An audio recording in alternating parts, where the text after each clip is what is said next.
श्री शिवाय नमस्तुभ्यम। दोस्तों अगर आपके जीवन में धन संपदा की बहुत ज़्यादा कमी है, व्यापार में वृद्धि नहीं हो रही है, या आपका कोई अधूरा काम है बहुत दिनों से अटका हुआ है, साथ ही आपकी नौकरी में बाधा आ रही है, विवाह में बाधा आ रही है, या फिर दोस्तों आपके घर में सुख शांति समृद्धि बिल्कुल भी नहीं है, आपके घर में हमेशा लड़ाई झगड़ा होता रहता है, या आपके घर में माता लक्ष्मी का वास जो है बिल्कुल भी नहीं है, तो दोस्तों पूज्य गुरु जी प्रदीप मिश्रा जी ने कुछ विशेष उपाय बताए हैं जो आपको अवश्य ही करने हैं। इस वीडियो में आपको 22 फरवरी और 23 फरवरी के कुछ अचूक उपाय बताए जाएंगे जो आपको गुरुवार और शुक्रवार के दिन करने हैं। इन उपाय को अवश्य कीजिएगा। आइए दोस्तों जानते हैं उपाय कैसे करना है।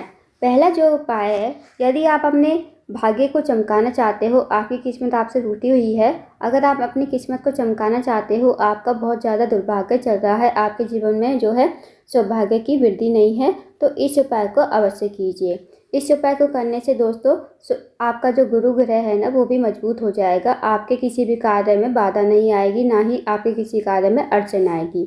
तो इस उपाय को अवश्य कीजिए। इस उपाय को करने के लिए आपको लेनी है 7 चने की दाल, साथ ही आपको लेना है छोटा सा गुड़ का टुकड़ा और एक तांबे के पात्र में 1 लोटा जल। और इस उपाय को आप सुबह से लेकर शाम तक कभी भी कर सकते हो। अब इन्हें लेकर चले जाइए आप शिव जी के मंदिर में। शिव जी के मंदिर में जाकर जो आपके पास गुड़ का टुकड़ा है वो आपको लोटे के जल में डाल देना है। उसके बाद जो आपके पास 7 चने की दाल हैं उन्हें आप थोड़ा गीला कर लीजिए। गीली करने के बाद आपको ये शिवलिंग के ऊपर समर्पित करनी है बृहस्पतिश्वर महादेव का स्मरण करते हुए। मन ही मन आपको बृहस्पतिश्वर महादेव का स्मरण करोगे और 7 चने की दाल को आप शिवलिंग के ऊपर समर्पित कर दीजिए। अब जो आपके पास गुड़ मिश्रित पानी है वो आपको शिवलिंग के ऊपर श्री शिवाय नमस्तुभ्यम और बृहस्पतिश्वर महादेव का स्मरण करते हुए पूरा का पूरा जल शिवलिंग के ऊपर समर्पित कर देना है। फिर आपको महादेव से प्रार्थना करनी है कि मेरे जीवन में दुर्भाग्य चल रहा है, मेरे जीवन में सौभाग्य की वृद्धि हो, धन की प्राप्ति हो, धन वृद्धि हो, माता लक्ष्मी मेरे घर में वास करे, मेरे जीवन में जो भी दुख समस्या चल रही है वो मेरे सारे दुख जो है समाप्त हो जाए। तो आपको ऐसी मनोकामना, ऐसी विनती महादेव के सामने करनी है और इस उपाय को करके आपको अपने घर पर आ जाना है। तो दोस्तों ये बहुत ही अचूक उपाय है। गुरुवार के दिन जो भी चने की दाल शिवलिंग पर चढ़ाता है, चने की दाल जो होती है स्वर्ण के समान मानी जाती है, तो आप कुछ भी नहीं कर सकते तो चने की दाल वाला उपाय अवश्य कीजिए गुरुवार के दिन।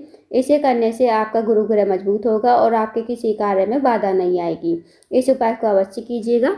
अब जानते हैं दोस्तों अगले उपाय के बारे में। अगला जो उपाय है दोस्तों वह है, अगर आपके जीवन में कोई इच्छा है, मन की कामना है जो बहुत दिनों से पूर्ण नहीं हो रही, या आपका कोई कार्य अटका हुआ है बहुत दिनों से पूर्ण नहीं हो रहा, या आप किसी नौकरी की तलाश कर रहे हो, आपको नौकरी नहीं मिल रही है, तो इस उपाय को अवश्य कीजिए। इस उपाय को करने के लिए आपको लेनी है एक बेलपत्र। अब बेलपत्र जो आप लोगे कहीं से कटी फटी खंडित नहीं होनी चाहिए, इस बात का विशेष ध्यान रखें।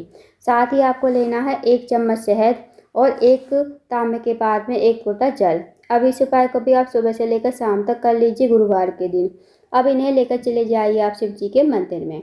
शिव जी के मंदिर में जाकर सबसे पहले जो आपके पास बेलपत्र है, अब दोस्तों आपने देखा होगा कि जो बेलपत्र की तीनों पत्तियों का जो मिलन होता है, आपने देखा होगा जो 2 पत्ती होती है बेलपत्र की, उनके बीच में जो डंडी जाती है, मात्र आपको उस पर 1 बिंदी शहद लगा देनी है अनामिका उंगली से। फिर इस बेलपत्र को जो है आपको शिवलिंग पर समर्पित कर देना है श्री शिवाय नमस्तुभ्यम कहते हुए। उसके बाद आपको 1 लोटा जो है आपके पास हाथ में लेना है और महादेव से अपनी इच्छा बोलनी है, मनोकामना बोलनी है, जो भी आपकी दिल की इच्छा है मन से बोलिए और इस लोटे के जल को श्री शिवाय नमस्तुभ्यम कहते हुए और बृहस्पतिश्वर महादेव का स्मरण करते हुए शिवलिंग के ऊपर समर्पित कर दीजिए। उसके बाद 2 मिनट मंदिर में बैठिए, श्री शिवाय नमस्तुभ्यम का जाप कीजिए। फिर आपको भगवान को प्रणाम करके विनती करके आपको अपने घर पर आ जाना है। तो दोस्तों छोटा सा विशेष उपाय है, इस उपाय को करने से भी आपकी सारी मनोकामनाएं पूर्ण हो जाएंगी। दोस्तों अब बात करते हैं 23 फरवरी यानी कि शुक्रवार के दिन करने वाले कुछ विशेष उपाय के बारे में। यदि आपकी कोई विशेष मनोकामना है जो काफ़ी दिनों से पूर्ण नहीं हो रही है, या आपका कोई कार्य अटका हुआ है बहुत दिनों से पूर्ण नहीं हो रहा है, या आपके घर में सुख शांति समृद्धि बिल्कुल भी नहीं है, घर में हमेशा आपकी लड़ाई झगड़ा होता रहता है, तो पूज्य गुरु जी प्रदीप मिश्रा जी ने एक विशेष उपाय बताया जो आपको शुक्रवार के दिन अवश्य ही करना है। आपको क्या करना है, आपको सबसे पहले 1 लोटा जल तैयार करना है तांबे के पात्र में। अब इस उपाय को आप सुबह से लेकर शाम तक कभी भी कर सकते हो। अब इसे लेकर चले जाइए आप शिव जी के मंदिर में। शिव जी के मंदिर में जाकर सबसे पहले आपको 1 लोटा जल श्री शिवाय नमस्तुभ्यम कहते हुए शिवलिंग के ऊपर समर्पित कर देना है। अब दोस्तों आपको ध्यान देना है कि अगर आपको शिवलिंग या जलाधारी पर कनेर का फूल मिल जाए तो आप उसे उठा लीजिए।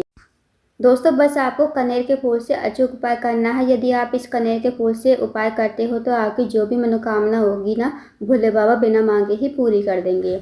आपको क्या करना है, आपको कनेर का फूल ले लेना है शिवलिंग या जलाधारी पर से। उसके बाद इस कनेर के फूल को आपको 5 जगह स्पर्श करवाना है। सबसे पहला जो स्थान है वो है गणेश जी का।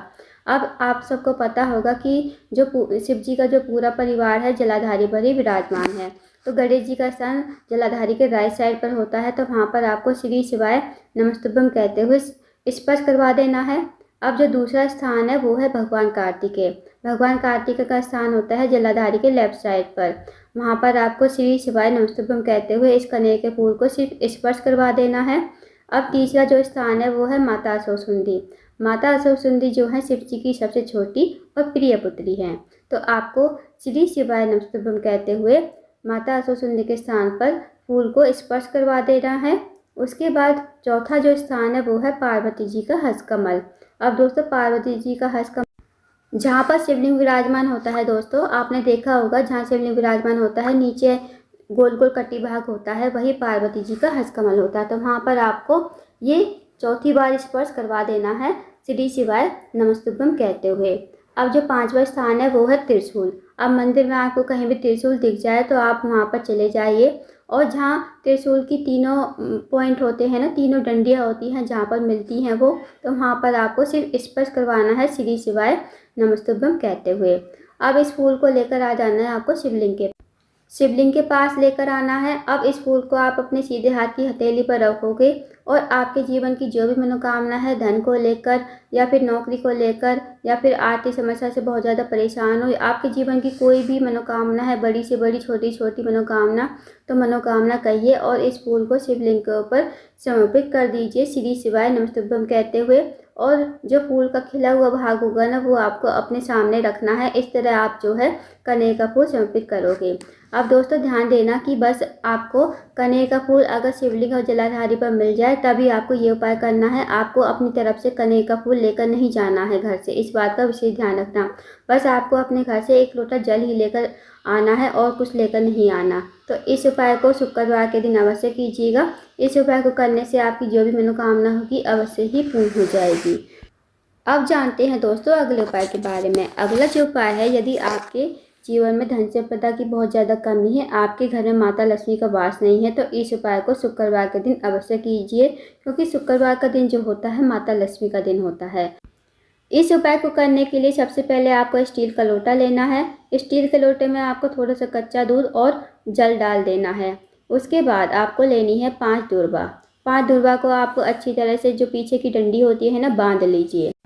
अब इस उपाय को आपको अपने घर पर ही करना है, कहीं आपको मंदिर जाने की ज़रूरत नहीं है। आपको इस उपाय को प्रदोष काल के समय यानी 5:30 से 6:30 के बीच में करना है, शाम के समय। आपको आ जाना है अपने पूजा घर में, जहाँ भी आपके घर में मंदिर हो वहाँ पर आ जाना है। और आपके घर में या तो लड्डू गोपाल है उनके सामने कीजिए ये उपाय, नहीं तो भगवान नारायण, भगवान हरि या राम जी का स्वरूप कोई भी हो तो आपको उनके सामने ये उपाय करना है। अगर आपके घर में लड्डू गोपाल विराजमान है तो अब जो आपके पास दूर्वा हैं आपको लोटे के जल में ही डाल देनी है। और इस दूर्वा से और जल से पहले आप जल में डुबो लीजिए दूर्वा को। फिर आपको इस दूर्वा से लड्डू गोपाल के चरणों पर 108 छींटे मारने हैं। जैसे आपने एक बार लोटे में डाला फिर छींटा मारा, दूसरी बार लोटे में डाला फिर छींटा मारा। जब आप लड्डू गोपाल के चरणों पर छींटा दोगे तो जो है आपको माता लक्ष्मी के 108 मंत्रों के जाप करना है। साथ के साथ ओम लक्ष्मी नमः या ओम महालक्ष्मी नमः का जाप करना है आप। दोस्तों जब आप लड्डू गोपाल के पैरों पर छींटा मारोगे ना, तब आपको साथ के साथ महालक्ष्मी का मंत्र का भी जाप करते जाना है। जब आपका ये उपाय पूरा हो जाए तब आपको माता लक्ष्मी से और लड्डू गोपाल से प्रार्थना करनी है कि हमारे घर में धन वृद्धि हो, धन प्राप्ति हो और माता लक्ष्मी हमारे घर में वास करे। अब जो आपके पास जो भी जल बचेगा और दूर्वा है आपके पास, वो आपको पेड़ के नीचे समर्पित, मतलब पेड़ के नीचे आपको डाल देनी है। बस ये आपको छोटा सा उपाय करना है। इस उपाय को करने से माता लक्ष्मी आपके घर में वास करेगी, आपको कभी पैसों की किल्लत नहीं होगी। तो दोस्तों ये थे कुछ विशेष उपाय जो आपको वीरवार के दिन और शुक्रवार के दिन अवश्य ही करने हैं। इन उपाय को अवश्य कीजिएगा। अगर आपको जानकारी पसंद आई हो, वीडियो को लाइक करें, शेयर करें, चैनल को जरूर सब्सक्राइब करें और कमेंट बॉक्स में श्री शिवाय नमस्तुभ्यम हर हर महादेव जरूर लिखें।